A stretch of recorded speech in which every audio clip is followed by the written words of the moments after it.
അതെ, ഇന്ന് നമുക്കൊന്ന് കായലിലോട്ട് പോയിട്ട് വന്നാലോ എന്നും പറഞ്ഞ് ഞങ്ങളെയും കൂട്ടി കായലിലോട്ട് വന്നിട്ടുണ്ട്. ഈ വലിയ കുഴി വെട്ടുന്നത് കാണുമ്പോൾ നിങ്ങൾക്കത് എന്തിനാ ഇത്രയും വലിയ കുഴി എടുക്കുന്നതെന്ന്. 3 ദിവസം എന്റെ ഹസ്ബൻഡ് ഈ ഒരു ഞണ്ടിനെ പിടിക്കാൻ വേണ്ടി പിന്നാലെയാണ്.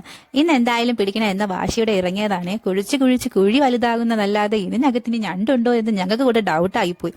ഇതിനാണ് കേട്ടോ ഞങ്ങളെയും കൂട്ടി ഈ കായലിലോട്ട് വന്നത്. ഈ സമയം കാശിക്കുട്ടൻ 2 കുഞ്ഞു ഞണ്ടിനെ പിടിച്ചിട്ടുണ്ട്. അതിന്റെ മരണവെപ്രാളത്തിൽ അവൻ ഒരു കടിയും കൊടുത്തു. അതിന്റെ കൈ ഒടിഞ്ഞ് സെപ്പറേറ്റും ആയി. പുതിയ ഐഡിയ എന്തോ കിട്ടിയിട്ടുണ്ട്. വീട്ടിൽ നിന്ന് കളർ വരെ എടുത്തുകൊണ്ട് വന്ന് എന്തിനാണെന്നറിയോ?